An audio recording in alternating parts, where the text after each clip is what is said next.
Located in the Sussex countryside, a dedicated team of volunteers venture where few dare to enter. On call 24 hours a day. Wildlife Rescue. Attending over 4,000 rescues a year to help sick, injured and orphaned animals. The WRAS team are on hand putting our wildlife first. This is Wildlife Rescue.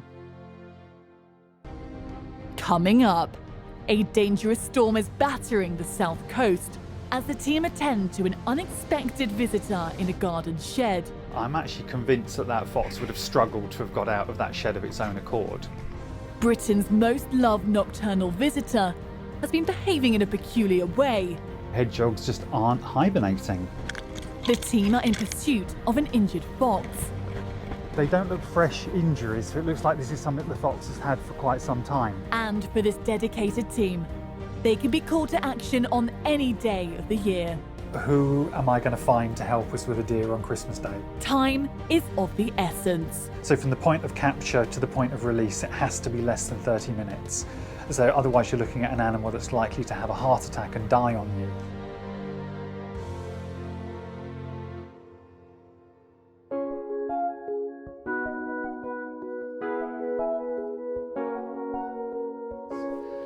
Right, I'm Trevor Weeks. I'm the Operations Director and founder of East Sussex Wildlife Rescue and Ambulance Service. East Sussex Wildlife Rescue was formed as a voluntary group in 1996. The aim of WRAS is to provide a frontline emergency response for people that find sick, injured, orphaned, trapped animals. We deal with all sorts of casualties. To us, it doesn't matter whether it's a peregrine falcon or a pigeon. If they're injured, they're suffering just the same. It's really grown from literally being me with my own vehicle to the organisation that it is today. So over the years, we've really, expanded. We've now got our own hospital. We've got a fleet of ambulances, and it's the complete opposite to what it used to be, which was just me in a vehicle.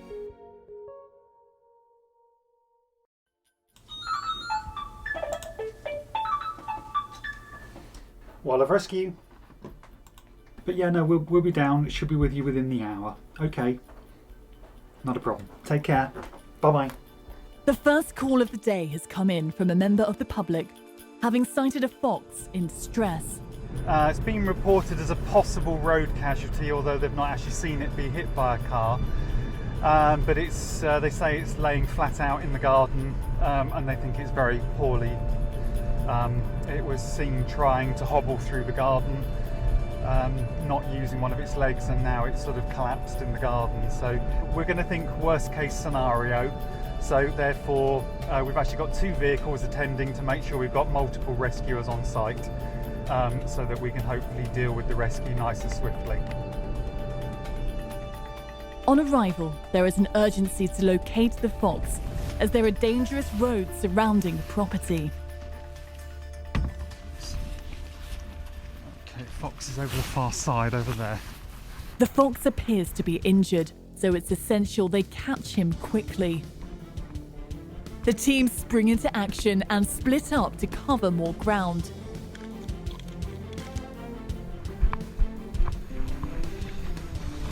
It's going out the other to your side, Andy. Despite the obstacles, Trevor and Andy eventually manage to corner the fox. Yeah, he's just up there on the left. I got it. Get behind that bush. Yep.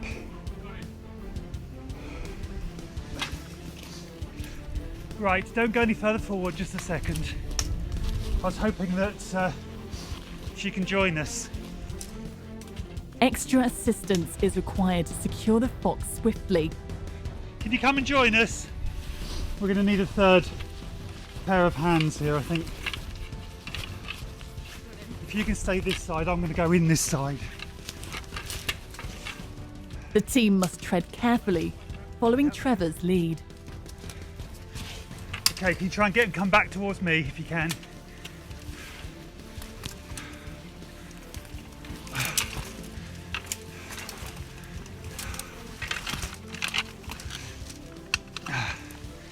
come on. Yep, need a blanket. A blanket is used to cover the fox to reduce its stress and the risk of a heart attack. Right, there we go. Right, he certainly gave us a bit of a run around. Looks like he might have some form of facial or head injury as well. But the guys are just going to bring the ambulance a little bit closer and a cage a bit closer, just so we don't risk losing him in trying to transfer him into a cage or anything. So he's secure in the net now, so hopefully he'll be all right.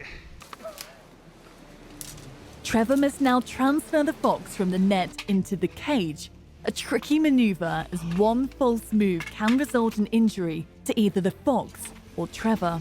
Get your bum through. Yeah, you do need to come out, Mr. Fox, sorry. Hang on, caught up here. Oh, you poor mite. Once secured, the team can make a quick assessment of the fox's injuries. Okay. Okay.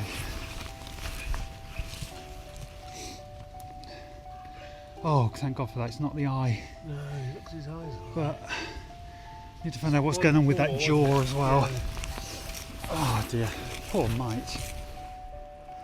Certainly that fox gave us a bit of a run around. It's clearly got some injuries. It's obviously not using one of its front legs properly. There's also a wound just behind the eye, but that looks actually like it's healing and scabbed over. So, and there's also looks like there's possibly damage to the jaw as well. But again, they don't look fresh injuries, so it looks like this is something the fox has had for quite some time. So we'll get back to the he or she back to the casualty centre, check those wounds over properly, and then we'll see where we go from there. The WRAS team will now do everything they can to save the fox's life. I'm Karen Francis. My job title is Casualty Manager, and I've been here nearly 4 years. Karen will take the lead on assessing the fox. Oh no. The actual eye itself is fine.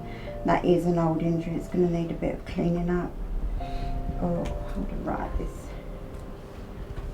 He had an old injury over his eye. This will need looking at just to make sure there's nothing underneath, like an abscess or any other swelling or any damage to the eye socket. He also doesn't seem to have much movement in his front legs. Foot's very cold. Come on, get reaction.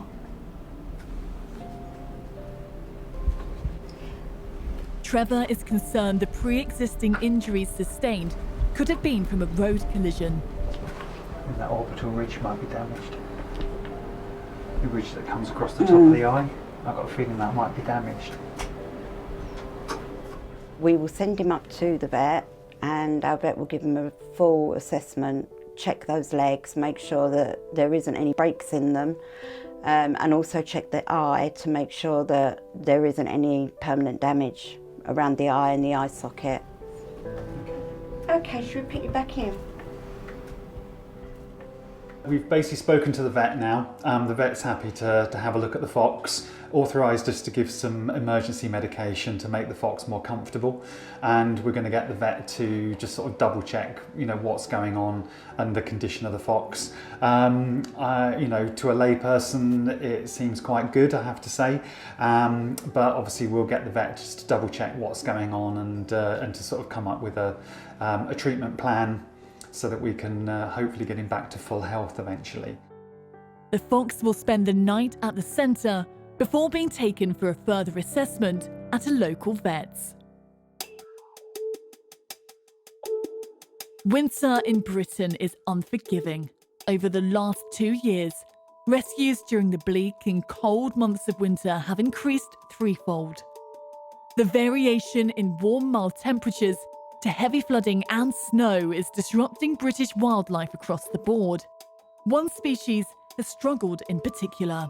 This winter has been a very strange winter for hedgehogs. It's the first winter I've ever encountered a year where hedgehogs just aren't hibernating. Around autumn time is when they will start getting ready for hibernation. However, they have to be a really good weight to hibernate. November, we had 130 hedgehogs admitted into care. If we find them very, very small, or even out during daylight where they have parasites, we will bring them into care. We will keep them in until after Christmas, and when the weather gets better in the spring, when they would naturally wake up, we would take them back out and they would go on their way. Adding to the increasing number of hedgehogs, the next casualty has been walking around in circles during the day with injuries consistent with a cat attack. It's important that a thorough assessment is made to see the extent of any injuries. Right, that eye's there, that's fine. This eye, I'm not convinced it's there. Oh no. It looks like the eye's come out and it's all scabbed and it's just hanging out. If that is the eye, you can't tell, but it's definitely not in. It's not in place. We would definitely need to go to the vet, I think, on that. Poor thing. So just going to give him some pain relief till he goes up to the vet. This is administered under veterinary guidance and help relieve its discomfort. There we go. Good boy. And it is a boy. So the nicest or the kindest thing would be to send him up to the vet and get them to have a look, because if he hasn't got any vision then he won't survive in the wild, which is a shame because he's a lovely weight and he's quite a healthy hog other than that. But yeah, it may be the vet looks him and thinks that he'll be all right with one eye, but it's not normal that happens. Right, but he's got pain relief in him, so he's not suffering now. There you go. There, and we will get someone to take him up as soon as possible. We'll see later how the hedgehog gets on and his chance of survival. WRAS relies on over 100 volunteers to enable the centre to operate. Hello, I'm Katie Edmondson and I'm a general feed and cleaner here at WRAS. It's just an honour to be so close to wildlife that most people would never see. I had an interest in animals and I get on with them a lot better than I get on with people. So I thought, as WRAS was local, that I'd give them a try. Found out WRAS existed, came here for one day and really just haven't left. It kind of went from one extreme to another. So I started as a volunteer and just fell in love with the animals and wanted to stay and do whatever I could to help them. The rewards are just amazing when you've helped a wild animal. Unfortunately, not all rescues have a successful ending. The poor fox sadly didn't make it in the end, which I'm a bit disappointed about, to be honest. Need a blanket? It could well be that his body had gone too far. Internal injury, we can't say for sure, unfortunately. Sadly, you do lose some sometimes, which again is not easy. And you always think, well, did I do something wrong? Should I have done something differently? But, you know, you can't save them all, sadly, which is the sad case on this occasion.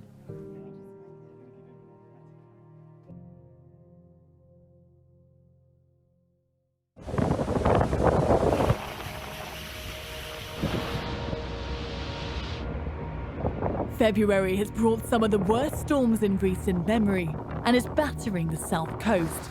For Trevor and his team, there is no let-up, as wildlife is just as vulnerable to the harsh conditions, and they must remain on high alert. Averaging at 22 calls a month, foxes are the centre's second most rescued mammal after hedgehogs. With the growing towns and cities, the lives of urban foxes and people are coming together more frequently.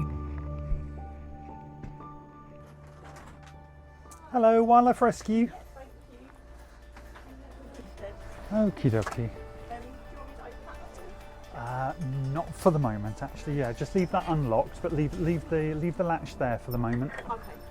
Yeah, Mark. Yep. If you can try and get yourself in there. Yep, sure. And then basically with one of the blankets, just hold it sort of up against where the window is. Yep. All right. That's just in case he does try to push through that. The foxes gained access through a broken window to seek shelter from the storm. It's important that the fox is kept secure to prevent any injury. Externally, the fox looks okay, but obviously there's a lot of the fox that I can't see in the back of the shed. So we're basically going to catch it, check it over, and then just make sure that it is fit and healthy. I'm going to try and go in head first, so I can actually physically grab him. Right, that's the end of the dog grasper. So basically, if you can just keep an eye on that and just keep control of it, and obviously whilst I come out, if you can just help guide that backwards. The only way I was going to get it out was to physically get in there and then scruff it and lift it up and out into the waiting cage. That was the only way we were going to achieve that. This process presents great danger to the fox, and if incorrectly done, can lead to strangulation. Okay, hold on a second, there we go.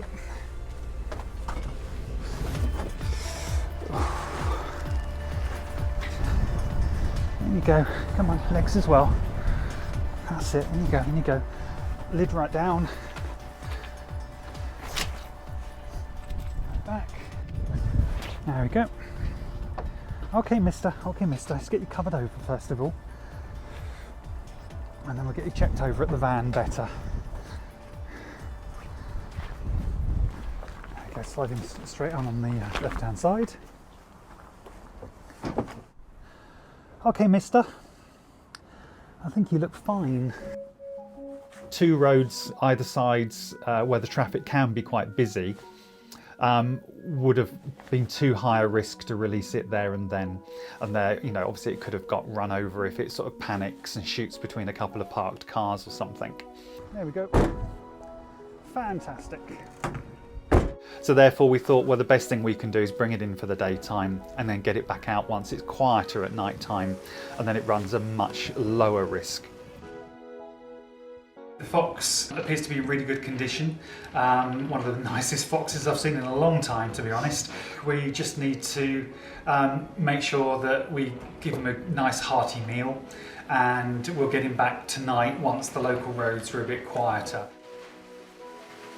The team will monitor the fox as it spends the rest of the day in a recovery pen, where it will be fed and regularly checked by the volunteers. If all is well, the fox will be released back in the wild come the evening. Having 35 years of service committed to rescuing wildlife, Trevor has seen it all. Of the 4,000 calls the team receive a year, one of the most challenging and dangerous rescues occurred on Christmas Day. We got a call to a fallow deer stag, which had got its antlers wrapped up in electric rope. You can go up here. In order to get to where the deer was, we had this like wooded ravine that we had to go down, cross over a very muddy stream, and then climb up the bank the other side. Which was not an easy thing to do when you're trying to lug a rucksack full of equipment. Once we were in the field, we could see that the deer was clearly very active, running backwards and forwards, flipping over, landing on its side, and with where the earth had been so badly dug on the floor, you could see it had been obviously like this for quite some time. So from the point of capture to the point of release, it has to be less than 30 minutes. So otherwise you're looking at an animal that's likely to have a heart attack and die on you. You and Kathy want to try and reduce his movement with the walk towards the net, and then I'll try and grab his legs like last time. Kathy and Chris decided that they would take the net forward. We used the walk towards net, which is like a tennis court net basically. You use that to entangle the deer to gain more control. Kathy, you stay out a bit because he's got to swing round and go into the net, hopefully. On this occasion, the pole that the rope was attached to was also becoming very loose, and there was actually a fear that if we weren't quick in getting our act together, that the deer could potentially pull that post out the ground. Nice one. Come on, mister. Come on. Now go round him, go round him. Okay, now pull him as hard as you can that direction. That then allowed me to do a fairly dangerous procedure of a leg grab, which you have to take your time doing it, otherwise, because you don't want to risk getting kicked. And, you get a kick in your chest and that could be fatal for you. So you have to be really, really careful doing it. Come on, come on, come on.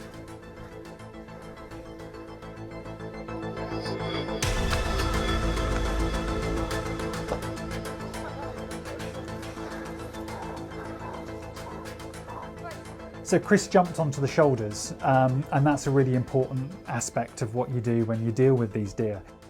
Chris is basically impersonating what a large cat would do out in Africa if it was trying to bring down a deer. And of course, as a result of him being on the shoulders like that, the deer will play dead.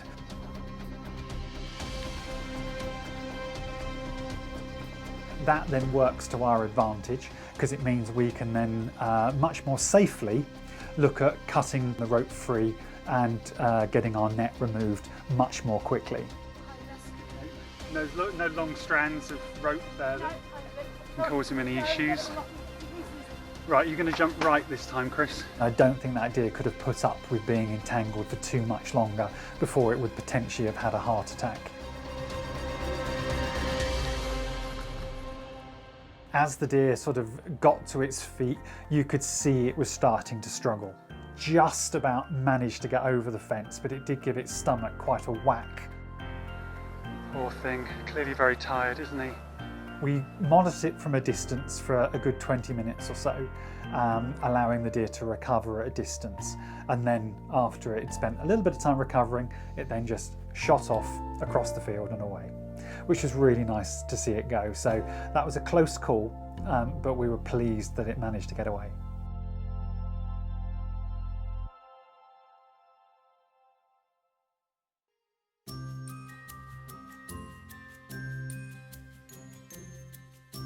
The hedgehog involved in a cat attack earlier has returned back to the centre for rehabilitation, having undergone successful surgery. Leave that there so you can see better. So he's still very, very woozy from the anaesthetic. He's had one eye removed, which you probably won't be able to see at the moment. And he's also had a little suture to his other eye, which we knew there was something going on, but we weren't 100% sure, but the vets said that there is a wound under there, so he's had a suture to that. And then we put him in here, nice and warm, and he'll be kept, that will go up, and he will be kept a nice even temperature, keep his body temperature nice. I'm going to put some food and that in for him, and he's all done. The vet has put him on a course of treatment, which will be antibiotics and pain relief.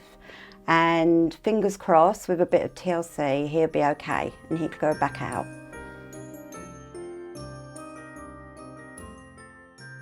As the day draws to a close, the centre shuts its doors. However, WRAS staff will remain on call throughout the night, maintaining a 24-hour service. For Trevor, the hope is that every rescued animal can be released back into the wild once healthy enough to do so. After spending 12 hours in care, Trevor has returned to Polegate with the fox from the shed. Right, this is ideal. So the shed that he's come out of is only just over there. It's a little bit crowded and restricted over there for him to be able to see where he is and what's going on. So I think we'll look at doing it here. He's got a little bit of street light. He can see in all four directions nice and easily. So that would be an ideal place to get him released, I think. So, yes. Right, let's get him out, see what we can do. When the fox was rescued, Storm Kira had battered the country with the fox seeking refuge in the shed.